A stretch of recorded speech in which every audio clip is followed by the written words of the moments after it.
Yeah.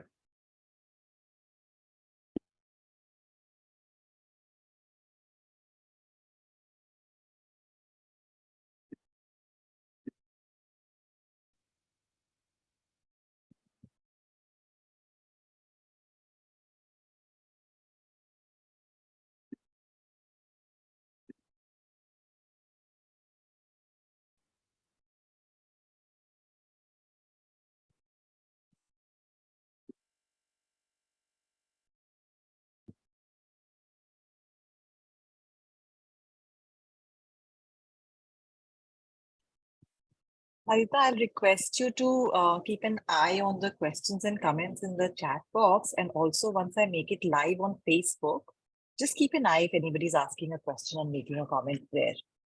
We also, just for the participants' benefit, I'll let you know that we also share the Facebook Live link on LinkedIn. So if anybody wants to watch it there, share with anybody, they can. Once it's live, I'll share the links.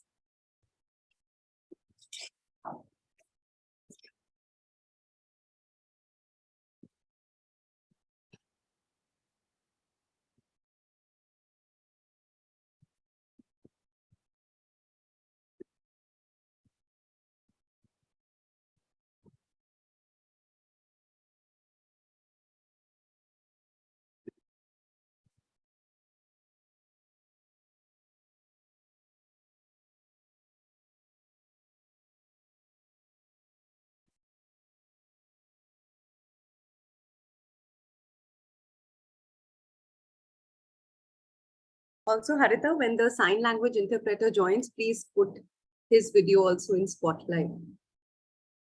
Yeah, I'll do that, Richa. Yeah. I'll do that, yeah. We're waiting for Meera to join. She's asked for the... Oh, there she is, actually. 1 second.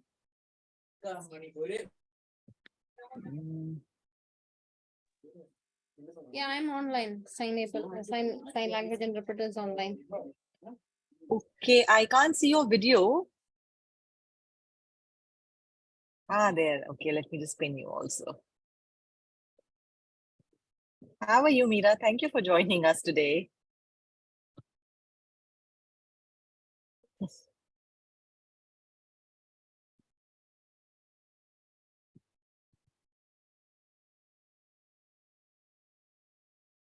Okay. 2 more minutes and we will start.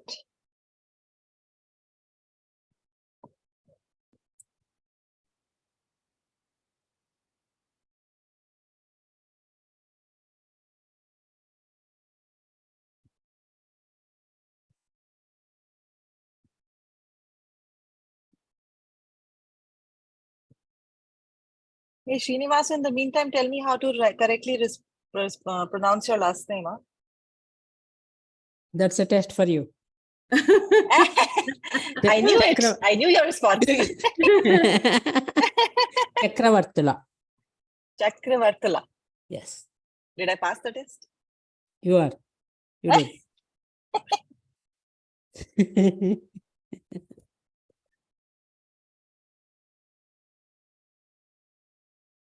Oh my God, it's all recording. Yes. See? Your score is recorded. You are you should be glad it is not already live.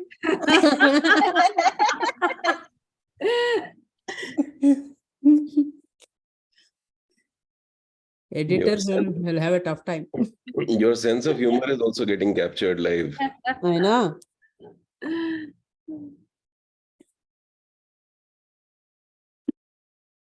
Okay, while we wait for people to join in, for all those who have joined in, I would like to first welcome you all. Thank you for taking time on this Saturday evening. Meera, let me know if I'm going too fast, okay?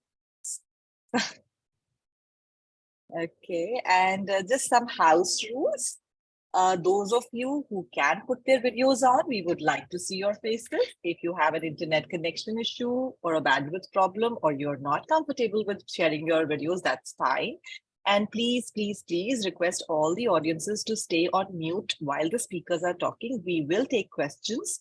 You can raise your hand using the icon, or you can put your questions in the comment box, or towards the end of the session, when the panelists have spoken, we will come to you asking for questions. So you will get a chance.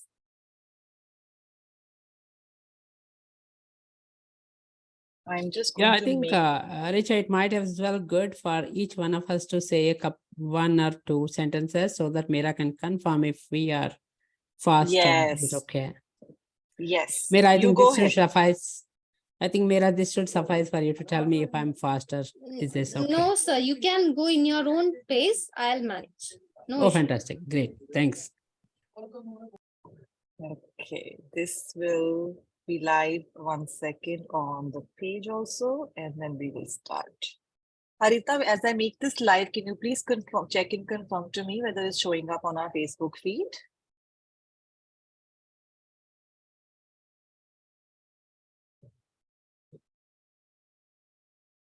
I think it is streaming now. Yeah. Okay, great. I'll just put it on now. LinkedIn as well. For some reason, Richa, I can't see, so I'll just take your word for it. Okay.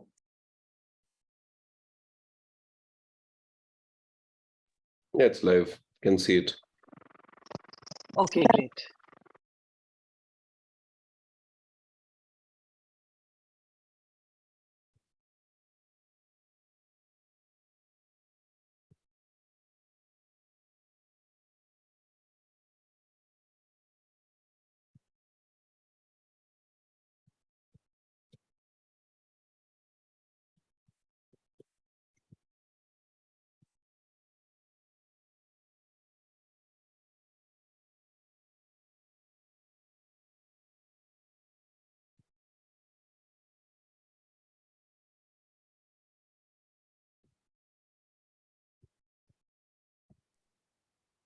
All right.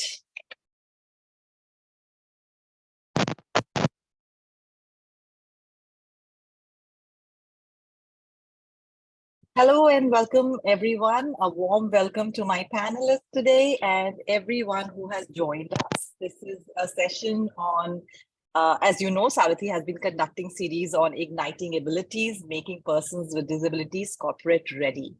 So we've conducted some sessions and heard viewpoints from persons with disabilities who are job seekers, who have been working for a few years, and we've learned from their experiences. Now it's the time of enablers, as we call them, individuals and organizations in their capacity who enable persons with disabilities inclusion in corporate sector.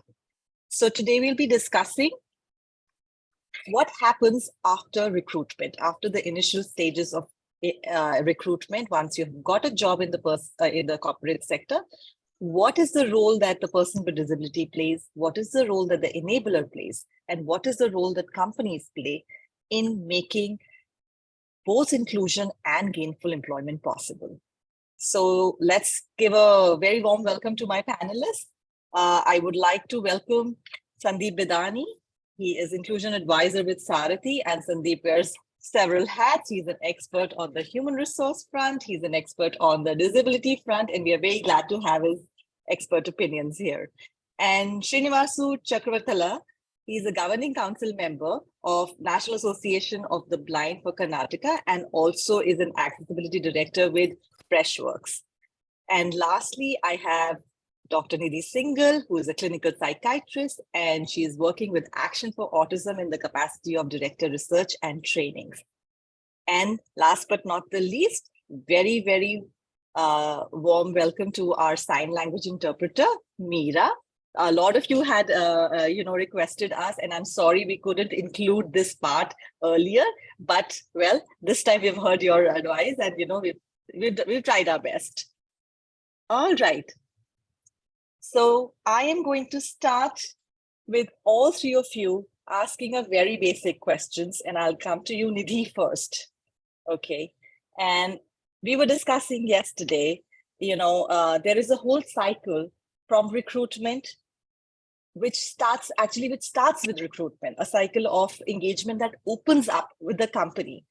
Why don't you just tell us briefly about it so we set the context for our audience, and then we will get into the deeper discussions. Right, thanks. Thanks, Shruti. First of all, thanks for having us here and organizing this panel. It's a fabulous, fabulous platform to be talking about this. So one of the things that actually we've been working with a lot of corporates, making sure individuals with autism, autistic people are a part of workforce, right? And one of the things that start to happen is, of course, recruitment, but actually even before that is a step which is actually finding a good fit. A lot of corporates are now identifying where is it, especially for people who have invisible conditions like autism, what are the kind of job roles they can create and identify good candidates for that, and find a good fit based on the strengths as well as the interests. So yes, that is one first step. And then of course the recruitment. But I think one of the most important aspects is also to provide ongoing support, and it could be related to work, but it can also be related to just, the environment change, not just about the job or the role responsibilities that they have, but in terms of how to get it executed, sensitizing the team, creating a really warm and friendly environment, and making sure they're included not just in workspaces, but also beyond work. So the after hours parties and, going out for tea, for a cup of tea together, or a stroll, or whatever, a break together. But one of the biggest, I think, humps that we have currently is also in terms of making sure that the appraisal process is kind of identified and figured out. And I don't mean just the tools that we use, but also the parameters that we are gauging people on or appraising people on, right? And finally, to kind of figure out the career trajectory so that people are not just where they are when they started out, but there is a whole career development plan and support around that. So I think it's a whole, we've got to think about the entire spectrum and all the different phases. Yeah. Sure. And I'm going to take that word from you, what you spoke, and go to Sandeep next. Career trajectory, Sandeep. You are an expert in that area. So let's hear it from you. What is this career trajectory and how is it different for a person with disability versus a non-disabled, for the lack of a better word? Yeah, and I was listening to Nidhi almost echoed my thoughts going through, and I think we've been echoing since yesterday as we were calibrating.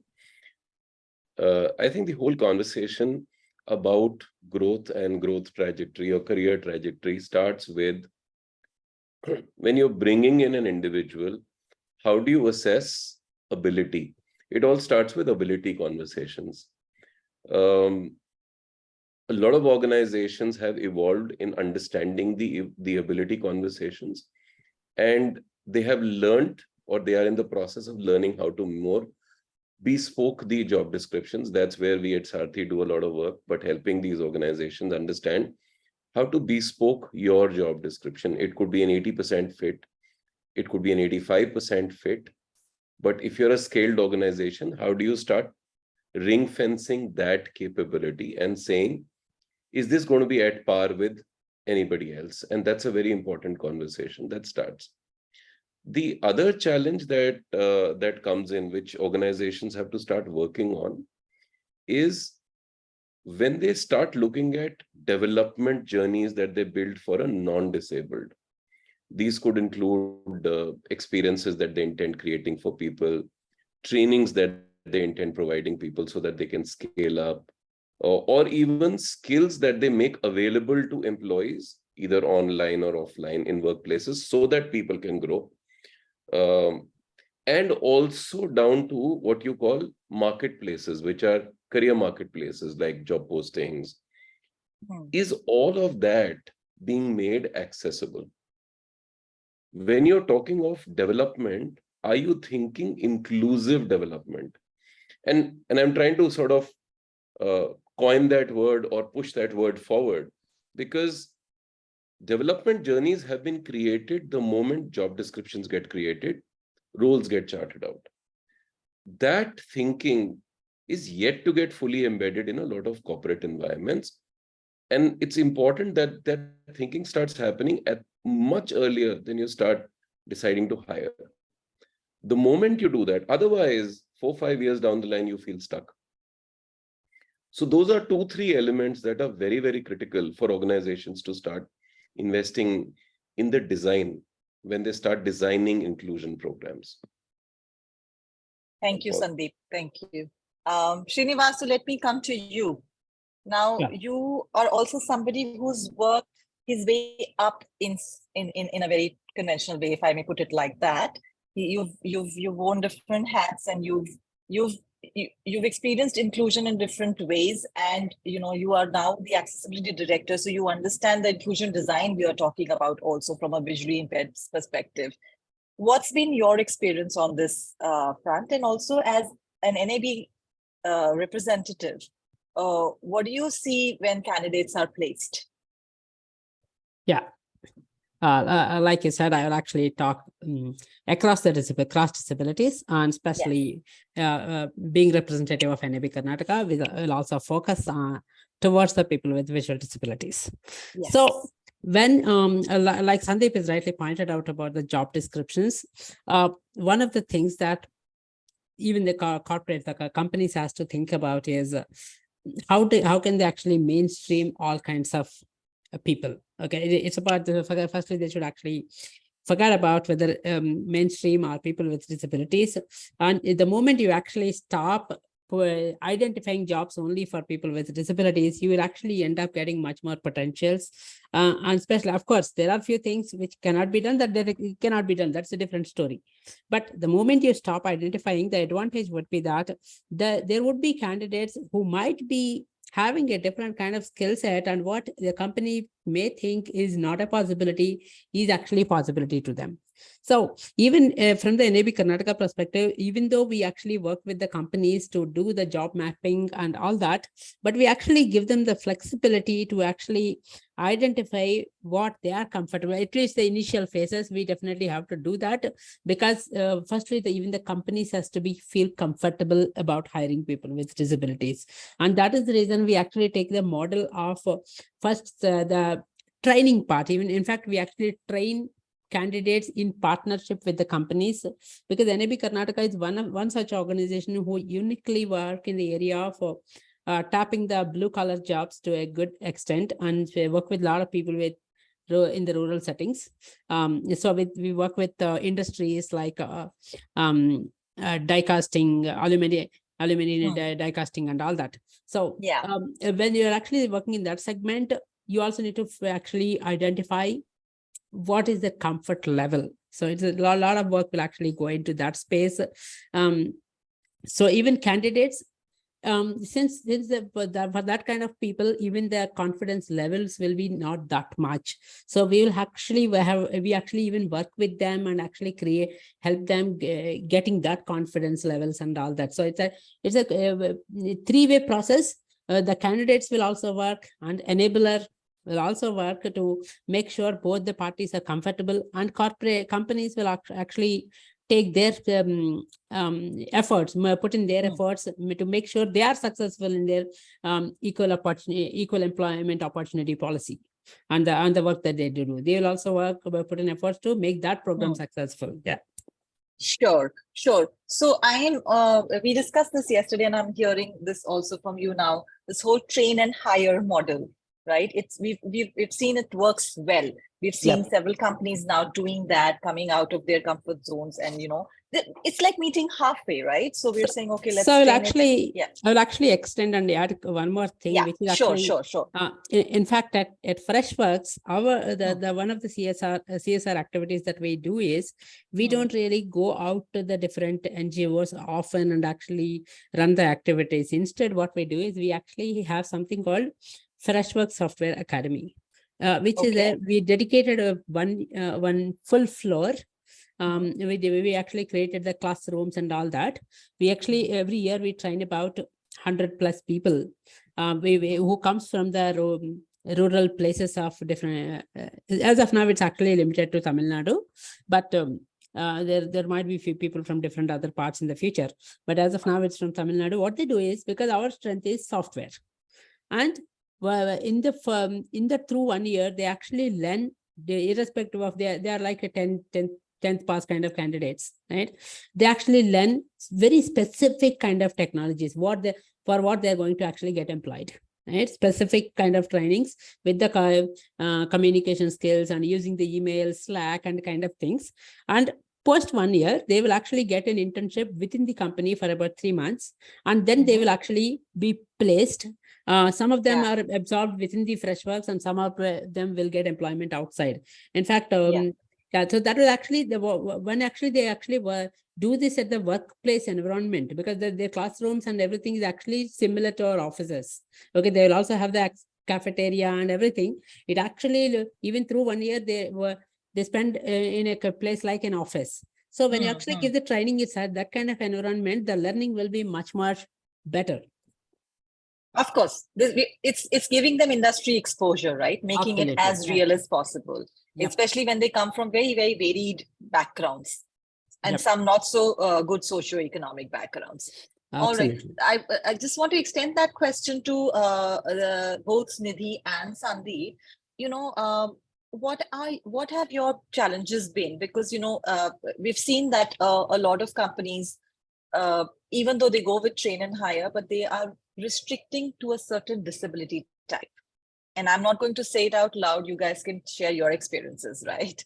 Okay. And they also, so we were talking about this good fit and bespoke job description. So how do you maneuver around that? What can we share with the audience today and the companies who are listening to this today, that, you know, we take this, at least, you know, we skip this barrier as well? Yeah, go ahead, Nidhi, go ahead. Thanks. So I think there are several levels. So I'm going to start by talking about specifically invisible conditions, because when there is an invisible condition, there is a voluntary disclosure, right? So access to any kind of support is completely dependent on if I, as a person, share my diagnosis with somebody. And autism and several other conditions, not just autism, but ADHD, say, for example, intellectual impairment, sometimes mental health conditions, a lot of those are invisible conditions. People don't actually know or may not know that this person may have another need, right? Especially when the person is very verbal and looks physically all right. So, or, you know, as expected. Yes. So that's one of the challenge, because even if an individual is willing to share to one or two people, there is an entire team or an organization, a lot of allied staff that he has to or she has to share with. Now, what are the parameters or the safeguards that are embedded within the system against discrimination, against stigmatization, are things that are still not very, I think, concrete. And they're not very well embedded and definitely not expressed in ways or executed, implemented in ways that need to be, right? So that's one of the things. The second aspect that I'd really like to highlight is that at some level, we've started to talk about it, and it's fabulous that we are talking about inclusion. We are making sure things are happening. But one of the challenges is that we're still very ableists in our approach. We want things, you know, for people who will be most functional. And I put that, you know, in quotes. Yes. So as an organization, as a company, I need to make minimal changes or there is minimal discomfort to me as an organization. My profitability is higher. And I'm all for, I completely support that it needs to be a business model and a sensible business model for it to be sustainable. It cannot be a charity model or a CSR activity. I completely support that. But at some point, now that we've begun this discussion, at some point, we need to start thinking about people who may not necessarily appear that functional or maybe communicating in alternative ways, right? And that's something that we need to also start thinking about. But I think one of the primary things that is happening is for people who are in this, who are being employed, the responsibility of being job ready is still with the individual or their family. So it is the autistic person's responsibility to be a graduate, which is fine, or have the work skills, you know, or which may they be trained in. But there are so many other skill sets that are required in an employment place, because let's be honest, job is more, I mean, you know, an employment or a workplace and being successful at it is more than being good at your job, right? So there are all of these other skill sets, or just to make sure that that environment is person friendly or meets the need of the individual. The responsibility of that still lies with the individual. How much are the companies investing? What are the companies assessing, doing for that? And that could be so easily implemented in a career trajectory or an appraisal program. I mean, think about an executive MBA that companies often sponsor, right? Yeah. Will they sponsor an individual for a therapy session, so that offsets some of the challenges? Or, okay, sure, you need soft skill training. Sure, we're going to support you. Oftentimes, our question that we are asked is, will this candidate be able to settle into our work culture? What are we doing as an organization to make sure that it's an inviting place? And not just to start with, but on an ongoing basis. So it's not that, Yes. okay, now that you fit in, now that you've learned your job, now you're on your own. It can't be like that. So I think that Yeah. responsibility needs to be a little bit shared, which is why I almost cringe when you said we're meeting halfway right in the beginning. I don't think it's quite halfway yet, but it's a No, great. I just meant it in the train and hire one. I know, I Yeah. know. No, I get it. I'm I kidding. take point taken, Nidhi, and I would like to, in fact, extend what you're saying by, as a woman who started off her career, I think I can recall similar challenges. So the diversity is not limited to a certain group. It could be a person in a different situation at a different point in their life. This is an evolving, diverse group because we are human beings. The needs are different. COVID has shown us that. The talk about mental health coming out in the open and asking for needs is also showing us that it's a reflection. So, when you say that the organization also has to take part responsibility of my growth, and I have to take it too. So it's a two-way street, I think. It is a two-way street. I'm saying this is also the same for a non-disabled, but somewhere we have a stigma attached to disability because we are so scared. We don't know how. And in fact, ironically, one of the Cornell University the studies indicates in HR practices that the people who ask for accommodations in an average company, right? About 75% are persons without disabilities. Persons with disabilities don't seek those accommodations. So numbers completely belie these stereotypes that we are juggling with and debating on. So let me take that to Sandeep. And Sandeep, what's your view on this? So in the corporate journeys that I have seen as a CHRO and now, let's say in the advisory space on inclusion, there are two lenses that I would like to sort of apply to this conversation. Yeah. From a corporate perspective, it really depends on what's the maturity level that you're sitting at as an organization, and how tech native are you as an organization. So those two things are playing a very major role. If you are a little more evolved, you start thinking of your tech stacks in a very, very inclusive manner. That's one. The second, there is an assumption that if you've invested enough on inclusion conversations, be it about women or other inclusion conversations, that level of empathy tends to go up. So you're a little more, I will use the word curious. You may not be as inclusive as yet, but you're a little more curious, because a large part of the challenge on operationalizing inclusion for disability is the lack of awareness. Absolutely. But your curiosity tends to go up and you're willing to experiment a lot more. So if we look at the IBMs of the world, maybe 15 years back also, you had meeting rooms with Braille signs. I mean, those are fairly evolved organizations. I've had visually impaired people in various teams.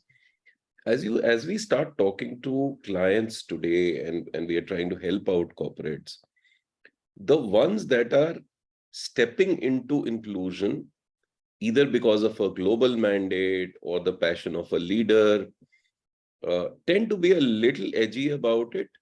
And that's where we've realized that instead of offering them smaller, bite-sized kind of solutions to say, okay, we'll help you hire somebody with the stereotype within the stereotype, which is okay. If you're talking of visible disabilities, you could look at locomotor. In fact, that's how they start. That's how the conversation starts.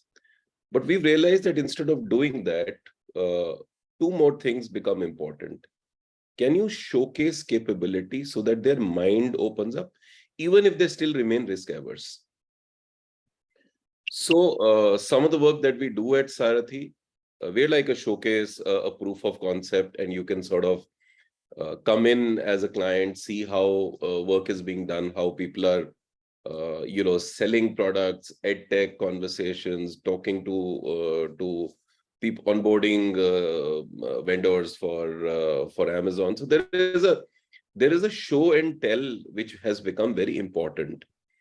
And as Srinivas was also talking about, that at times that show and tell works both ways. It's not just for the people that you're scaling up and getting them experiences. It works for the clients as well. The second element that works well is make sure that you are preparing them for the journey. Now that you opened their mind up, make sure you're preparing them for the journey in the offerings that you would share. So what we've started doing is we're saying, okay, and to Nidhi's point, let's identify the ecosystem that will engage with this individual, or this individual will engage with, whether it's peer groups, whether it's managers. It could even be the person who makes sure this person enters a lift safely. It may not be a person working for you, but it may be somebody who's part of the, let's say, the admin team of the building that you're operating out of. Yes. So identifying that ecosystem and sensitizing them becomes very important, even if you may not be sensitizing for a particular person, but in general. And as you go through that conversation, organizations are opening up to that idea.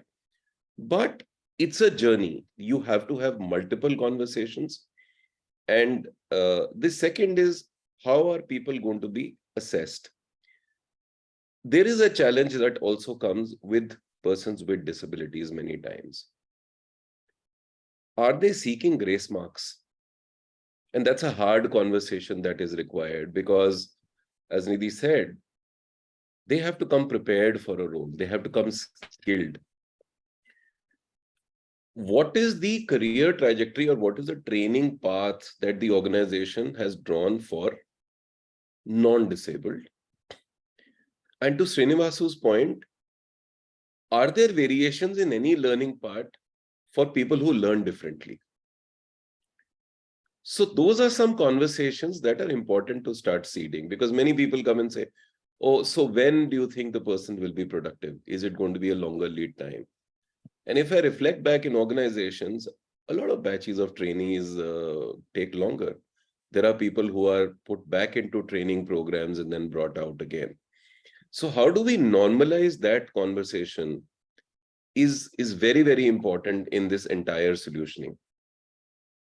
I'll pause at that. Sure. Sure. Thank you, Sandeep. Very, very valid points there. Srinivasu, let me come to you from the social inclusion perspective. Nidhi did touch upon it in the beginning, and we all talked about it, in fact, yesterday. And, I want you to talk about you personally, your growth, as well as the role that you play now. So typically when you're talking about companies have the intent, but there is a lack of awareness that prevents them from, being truly inclusive. From the person with disability point of view, it's usually assumed it's the lack of opportunities. Once I have the opportunity to interact, to expose myself to that environment, I will also, as a person with disability, probably pick up and build on those traits that make me corporate ready, make me, sort of fit into that role, because it's both ways, like we said. And if we talk about an average person's social circle, studies indicate that we have 150 people in one person's social circle on an average. This is a general research number. Now juxtapose that number to a social circle of a person with disability, it's nearly 50. Right. That's 10% of what we as non-disabled people have. So automatically, social inclusion kind of prevents us from also networking in the workspace. And we all know that when we are well networked, we find newer opportunities within the organization to grow, outside looking for other companies. This is all, after a point, especially in our career, we get references. So what happens to a person with disability in a corporate space socially? I want you to comment on that, please. Sure. So I will actually talk about these things from all three perspectives, as a candidate, as an enabler, and as an employer, and with some examples in my own life. Okay.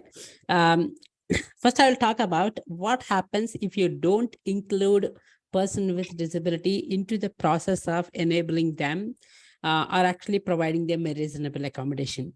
It's about several years ago in one of my employers, when I got selected for the role and everything is done, I was just waiting for the offer letter and it got delayed by 3 months. And when I joined the organization, when I was onboarded, the very first day, in the seat that is allocated to me, I saw a big funny toy kept just closer to my bay.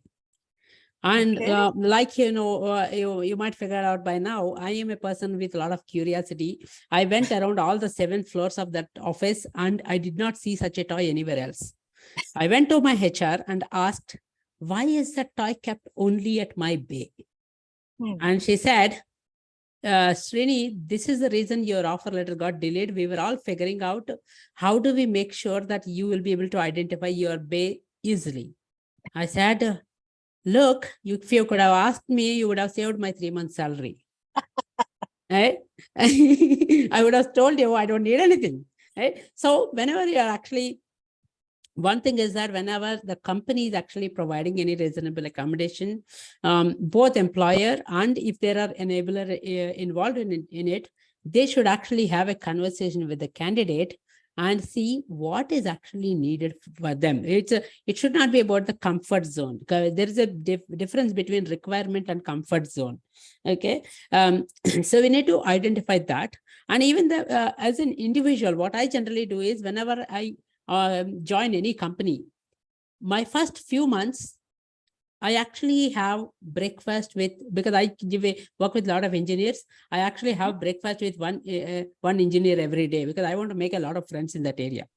Okay, then I actually host a lot of office hours and kind of conversations because I want to make myself popular in the company, because if you're working in the accessibility space, you need to know everybody. In fact, working in the accessibility space, there is an advantage that you will also get to know everybody in your leadership, which is not the case for many employees. Right? Yeah. And also, I involve myself in every possible activity. I go and get onboarded myself in the CSR committee, and I go on board myself in the diversity and inclusion committee. Whatever they name it, whatever they do it, may it be for any kind of people. And even if they do any activities for the kids at work or anything, I go and involve myself. And also another thing what I do is whenever you see a notification that a leader is hired, an employee is hired, okay, org announcement, I make sure I welcome them with a personal note so that people will know. And I ensure that I attend all hands or any of the events that happen, may it be related to work or fun, anything, and I make sure I sit in the first row. A lot of my CEOs tells me this guy has got a lot of guts and he sits in the first row. I said, yeah, okay. That is how it is. That is how you will get to know me. Right? So it is very important for employee as a candidate to actually get proactively involved in as many things as possible. Okay. By the way, they should also be very cautious about how they get involved, because if you get involved in too many things, it will suffer your work. But you should actually, so that you will actually create the awareness that you don't, you will exactly. In fact, I also, one of the things my team worry about whenever I go to offices, by 12:30, they will have no choice, but they should close out their laptops and come for lunch. I will not allow them to anyone to work at 12:30. That's the lunchtime, simple. Right? So during the lunchtime, I will have a lot of conversations and all of that. And of course, you also get help to get your food and all if you really need some help, right? Because there will be too many counters. Sometimes I actually prefer to take the help so that you exactly, I'm a vegetarian, so I better be safe and don't take non-vegetarian, right? And a part of enablers, the organizations, what they should be doing, they should also be cautious about how much they are involving. Okay, they should involve to an extent, in a way that in a professional way that both the parties are stabilized. are settled. Okay, I don't say they are, both the parties are comfortable. Because if both the parties are comfortable, nothing is going to happen, right?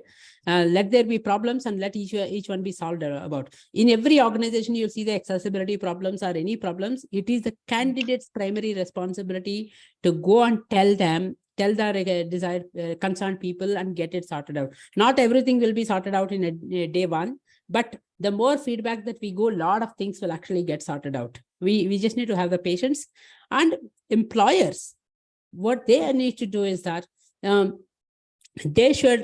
need to identify, they need to work with the candidates and see what best without having the cost increase, because today every company is cautious about the cost. Okay, but they should actually spend in whatever is essential things, and wherever there are workarounds and reasonable things, that is all. They should be able to train them and all that. But wherever cost is essential to spend, they should be able to spend that. And in fact, a lot of companies, they are doing it, but they should be given the right advice by the candidates and enablers.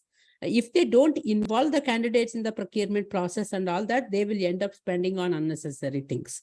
So it is actually a beautiful journey if all three parties are two parties, because in a lot of cases, including me, there won't be any enabler. We are all self-enablers, right? So there will be that kind of candidate also. Whichever parties are involved, if they actually work in a hand to hand, it's a beautiful journey, but it should be a constructive and positive manner. If either candidate, if candidate keep complaining about, I have this problem, that problem, and all that, the employer will be discouraged to hire more people. Even if employer starts saying that, oh, this candidate is a headache to us and we'll have to provide them a lot of support and all that, if they start thinking in negative aspect, even this inclusion journey will break. So it is definitely, even today, although we're in 2023, we're in a fast moving world and all that, we need to have little patience initially, at least, and to bridge the gap between the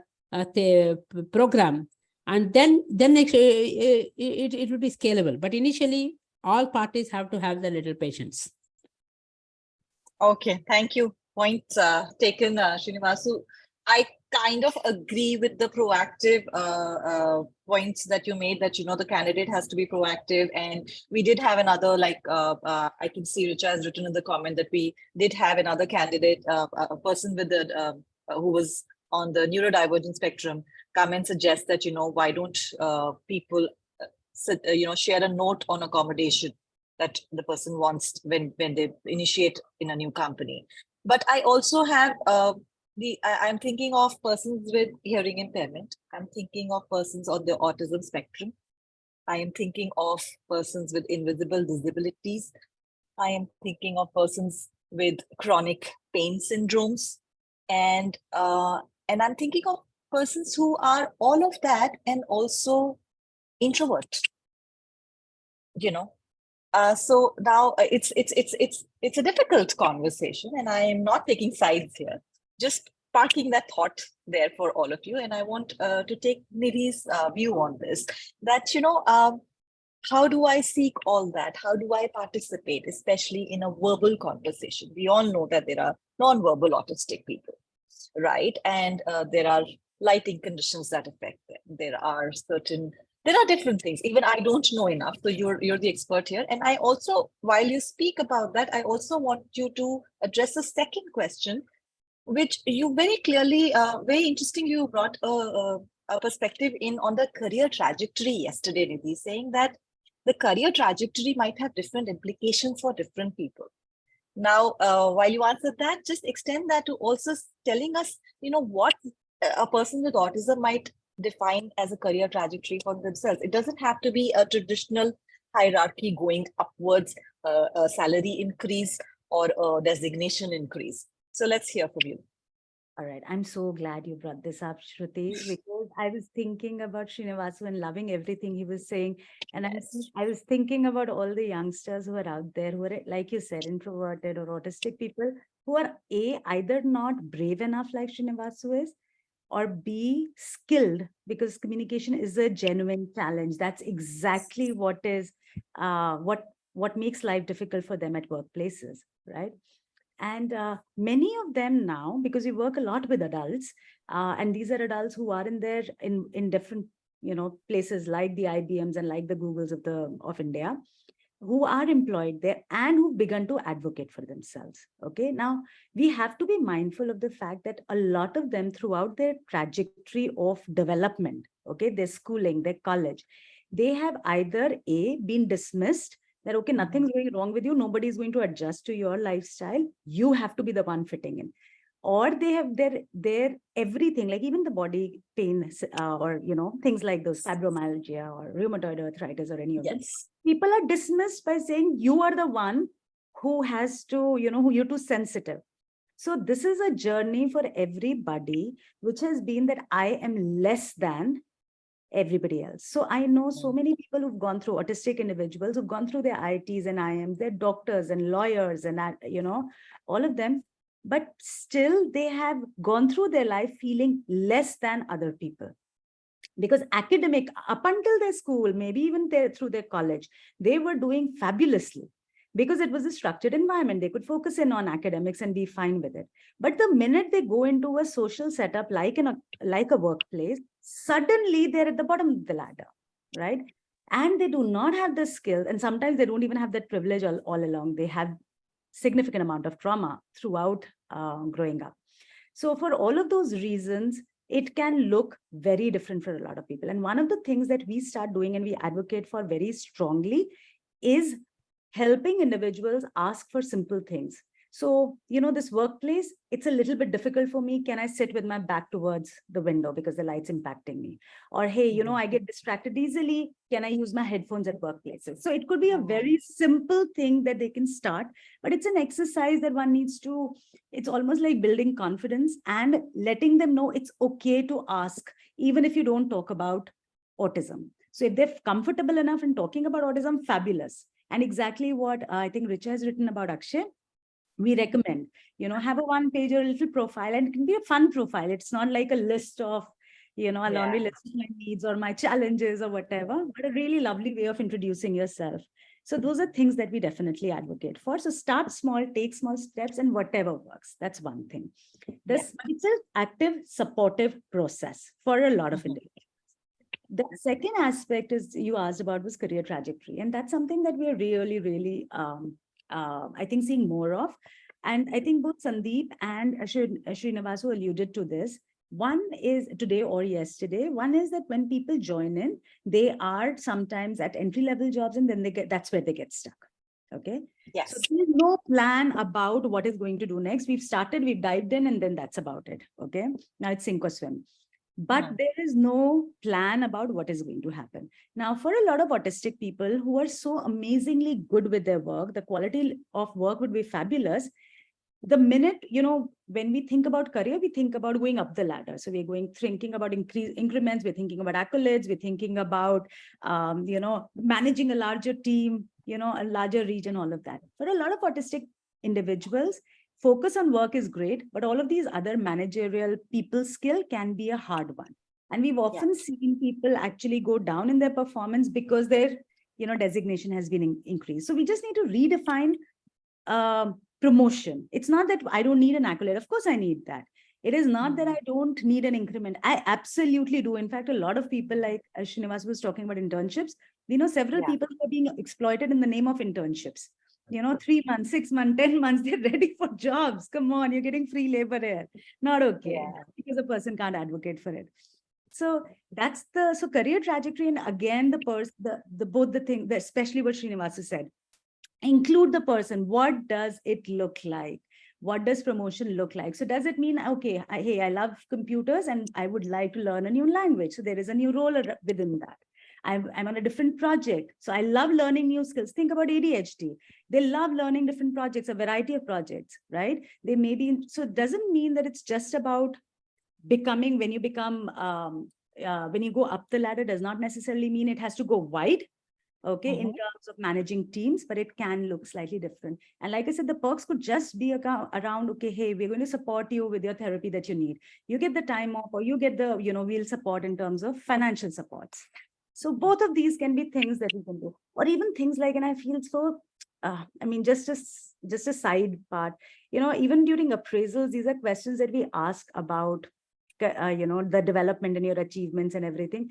And I wonder how many companies actually ask neurotypical people or assess neurotypical people in terms of how good or how do they do in terms of their acceptance or neurodiversity or their involvement with a neurodiverse population. Is there a parameter to assess? And some of these are things that I think it would be good to talk about a little bit more. That I'm going to start. Thank you. Thank you. That brings me to you, Sandeep. And I want you to also wear the corporate hat for once and also talk about your experiences of having these conversations from Sarathi's side with corporates. And especially about assessments. Let's also see the challenge on the other side. How difficult is it to assess different people in different ways? And how difficult is it to, quote unquote, use, let me borrow your word from yesterday, adaptations, introduce those adaptations. And I'm talking about large size companies, especially because they have processes, they have certain objectives to meet. So let's also see the other side from your, let's listen to you.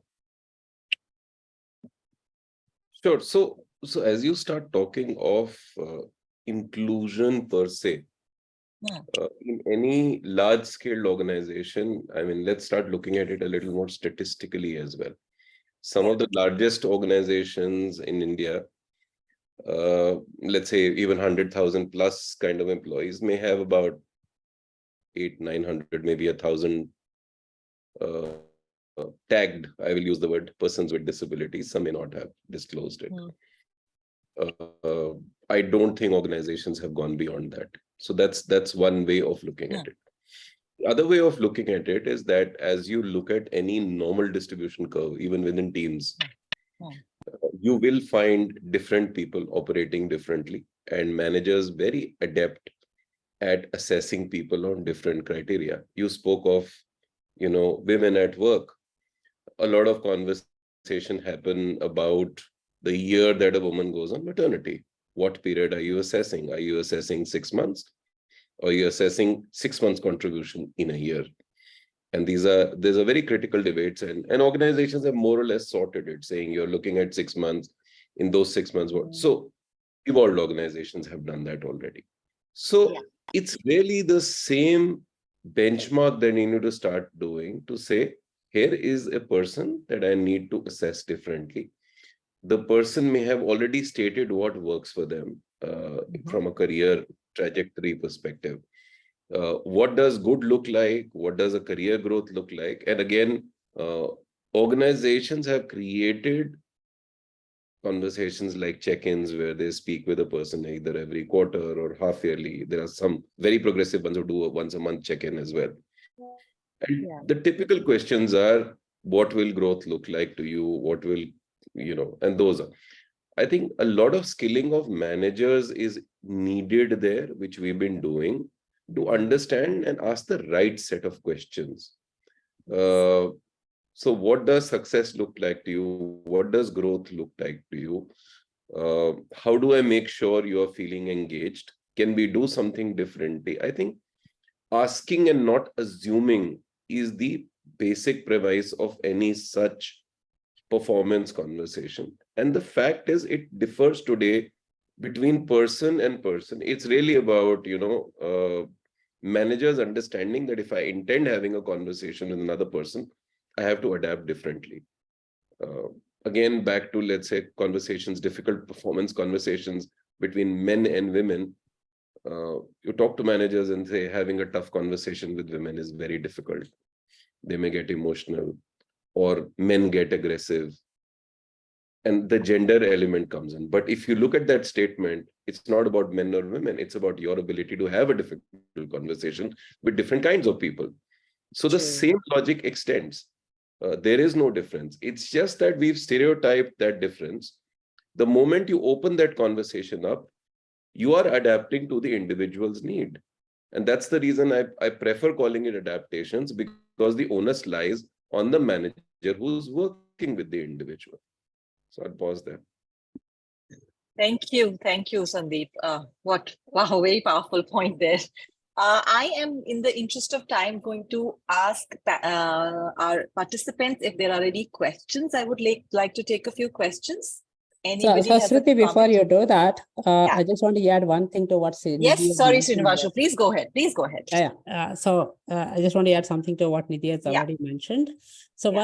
another things in the industry is that, and especially with the candidates, it is also not everybody who actually come forward and disclose their disability are actually it's due to lack of fear, about the fear that, okay, what will happen if I actually disclose my disability, especially when we talk about the invisible disabilities.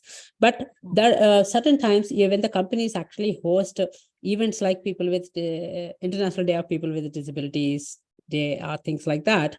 We have noticed that people actually come forward and share what they are going through, and beautifully the solutions will come. One of my colleagues actually in the industry recently shared with us that one of their employees has a problem that no matter how many hours he sleep, but he feels sleepy all the time. But whatever time he stay awake, he actually perfectly does all his work, and you will never see a pending work from him. But he feels sleepy most of the time in the day. Right? That's one kind of limitation, right? But yeah, these kind of things will come out when you actually start doing some fun events or things like that, because it's important for company and colleagues also to understand what the other person is going through. And when it comes to promotions and all that, even for not only just people with disabilities who actually look for static work or something, even there are mainstream people who prefer to be get promoted in the technical area versus managerial roles kind of things. So it's Yes. quite common. Yeah. Yeah, very, very true. In fact, in talking about diversity, there are so many studies now indicating, and even articles that we read these days, that it's not just the people who are employees with disabilities. There are employees who are parents with children with disabilities, and they want to come out and speak about that and form a social group at their workplace, because all of us spend a lot of our time, right, in the workplace. But there's also a lot of caregivers' perspective involved here. So those are, again, some diverse conversations to bring in when we are, addressing their needs as management. So interesting. I'm going to ask the audience again if there are any questions. And I'm also going to request Harita to check on our social media handles if there are any comments that we would like to make here. Shruti, if I may. Yes, please, Richa, go ahead. Yeah, may I ask a question, ma'am? We will come to you. Who is this? Uh, What's your name? I am Dr. MP Yadav. Yeah, Dr. MP Yadav, give us a second. Richa, let's have your comment first. Sure. I'll come back to you. So, Nidhi, thank you so much for sharing your thoughts on aspects of autism and the kind of challenges people actually face there. I recently met with a gentleman who was detected with, diagnosed with autism very late in the day. He was 27. He's 27 right now. And he's struggling to come out with his disability to be able to hold on to a job. And no matter how hard he's trying, he's not able to. He doesn't want his mother to be able to, disclose that to as many people as perhaps she would like to, so that she's in a position to seek those accommodations that perhaps will make life easier for him. And is it so that you see a huge difference between people who are late diagnosed for disabilities such as these and people who come with early diagnosis? Yeah, very interesting question. So I do a lot of assessments, and I often say this. I've started to begin to say this, that when I diagnose little kids and I'm giving the diagnosis to parents, I feel like a bearer of bad news.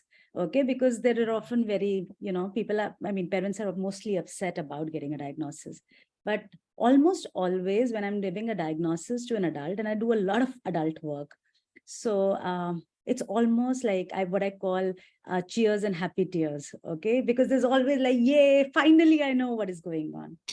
Having said that, It all depends on the experiences that people have had and the support. Because if you look at the literature that's available online, and now there are more self-advocates who are writing about it, and it makes it more relatable, but otherwise it's such a deficit-based literature. The words that you use and the common language that you use it, you can't do this, you can't do that, this is wrong, that is wrong. They can't do this, they can't do that. Okay, they need help in this, they need support in that. That is the language. Even the medical, whether it's a medical model or the social model, inevitably we use the word deficit and impaired. That is the most common adjectives that we use for people. So it's not a strength-based dialogue at all. So eventually it can get very, very, if support is not provided, then yes, it can get very different. But then more and more people are talking about it far more today than in even 5 years now. I've been in the sector for about 20-25 years now. Honestly, in 2015, I'm just going to quickly give this. 2015, we did a conference and we invited self-advocates from pretty much every continent, not one from India. Today, I'm so happily sharing stages and platforms with self-advocates, learning from them and learning, through them. So things have changed dramatically, and it is because we're making it a safer place. Thank you. Thank you so much for sharing that. Thanks, Nidhi. Dr. Yadav, we'll come to you. Yes, let's hear your question. It's very kind of you, ma'am, to give me opportunity. Yes. Can a 59 years visually impaired person get a job in corporate sector? I am suffering from a very serious tragedy, and I need your help immediately. Okay, I will let Sandeep and Srinivasu respond to that question, please. Yeah. Okay, I think about getting the job thing, I will leave it to that part. I will leave it to Sandeep. But as far as when it comes to the learning, although it may take a little while, but that is a possibility if you're if there is a mindset of getting adopted to the things, and it would be make actually sense if you are able to seek the work in the area that you have been already working in. Maybe if you are a doctor, a medical doctor per se, you may not be able to do the surgeries and all that, but you will definitely be able to do the medical counseling and sort of things. So you need to identify what you can do, what are the strengths that you may have. And because I actually have taught computers to a gentleman at the age of 72, when he lost his eyesight, and until then he didn't even touch the computers. So the learning things is a possibility, but I will leave the other part to Sandeep. Thanks, Srinivas. So, Dr. Yadav, are you a medical doctor or are you in the teaching profession? Sir, I am an academician. I have been a professor for 33 years. Okay. I'm still a professor. My matter is in the courts. My employer is throwing me out of the job, just ready to throw out, only because I was assertive for my rights, only because I was assertive for my inclusion and my visual disability rights and my reasonable accommodation, and also because I revolted against the illegal activities which the employer forced me to indulge in, because I was aware of the legal consequences. And now, as a result of all that, my employer is ready to throw me out of job. I have been a professor. I'm MA, MEd, Special MEd, MPhil, and PhD in English literature. I'm a totally blind person. And are you blind from an early age or later in life, sir? No, after 3 years in my childhood. Okay.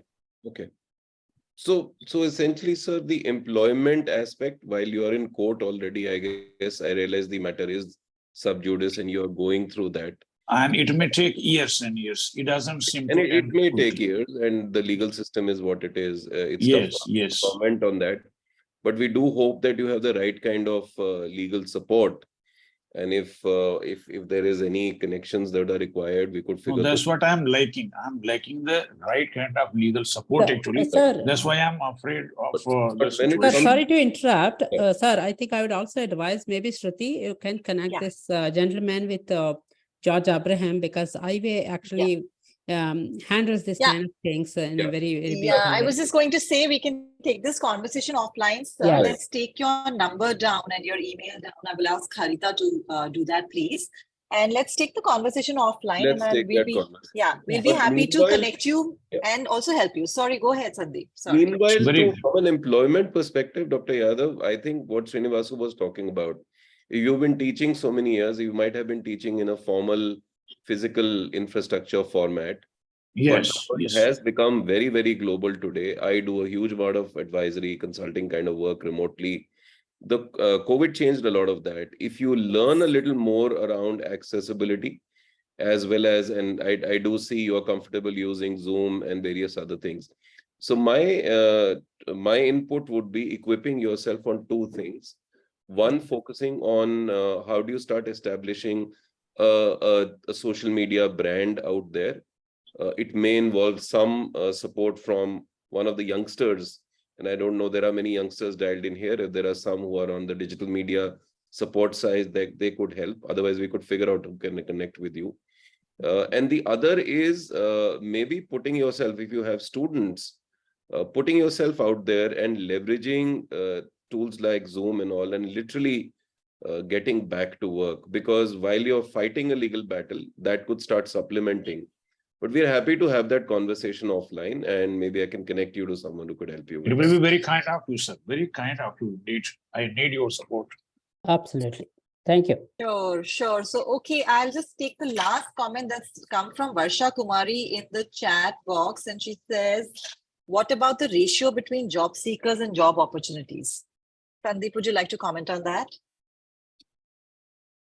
Varsha, do you have an additional input apart from what you've written? While Sandeep prepares his answer and talk about these things, I would actually say there may not be exact ratio kind of things, but today there are a lot of employment opportunities, and in fact, for some of the roles, there is a lack of candidates. Okay, so maybe putting a ratio in place might be difficult, but there are increased number of opportunities today. Yeah. So, Yeah. Varsha, I think finally it boils down to, there are two angles to it. One, job seeker and job availability is always a disproportionate ratio for everybody. That's one very clear thing. It's not about being able-bodied or disabled. It's about what skills you bring to the table. That's the first thing. And I don't know the nature of your disability, but if there are a set of skills, and if you want to refer, if you can read or if you can use a screen reader, there is a report on World Economic Forum. That's fine. So blindness, I get that. But if you refer to World Economic Forum, it's a readable PDF format. If you look at that report, Future of Skills, there are about 15 core skills that are listed there, which will be relevant in 2025.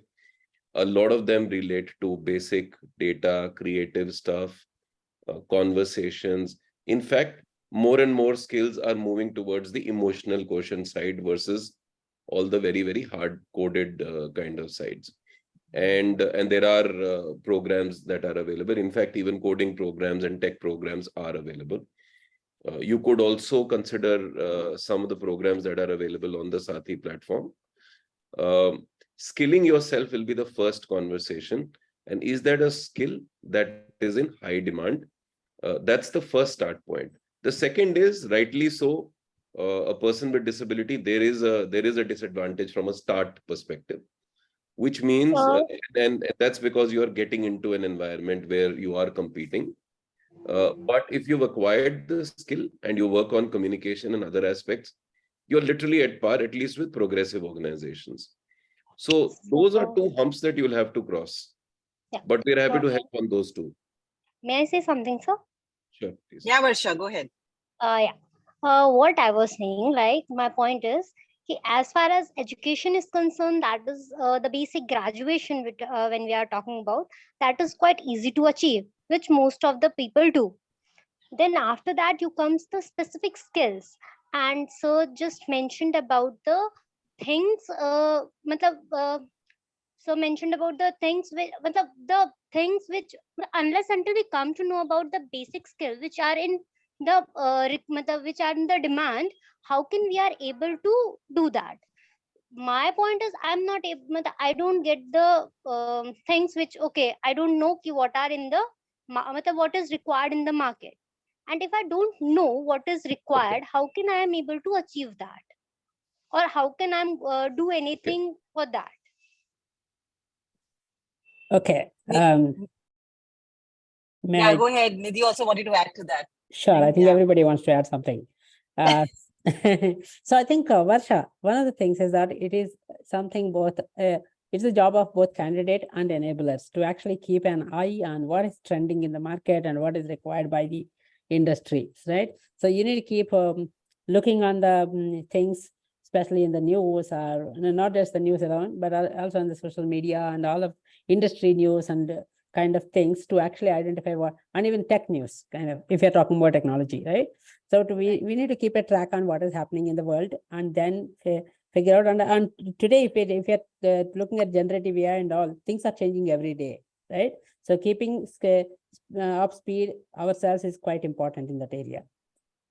Yeah, and that's true for non-disabled candidates as much as it is for Absolutely, yeah. persons with disabilities. Yeah, Nidhi, last comment from you.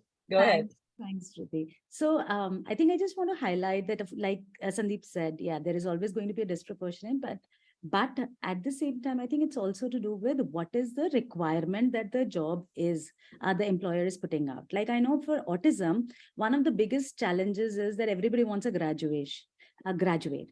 Now, a lot of autistic people may never get to it because the barriers start really at school level, not because they're not intelligent enough, not that because they can't cope with academics or deal with the, or they don't have the skill set to be able to perform the job, but it's only the academics. So what we need to really think about also is the systemic the system that supports education of a lot of people, or skill development for a lot of people, which can be a barrier right very early in life as well, or throughout our lives. Yeah. In fact, that did come up. Nidhi, sorry, I'm interrupting. That did come up in our last discussion also. What are those gaps in formal education and skilling?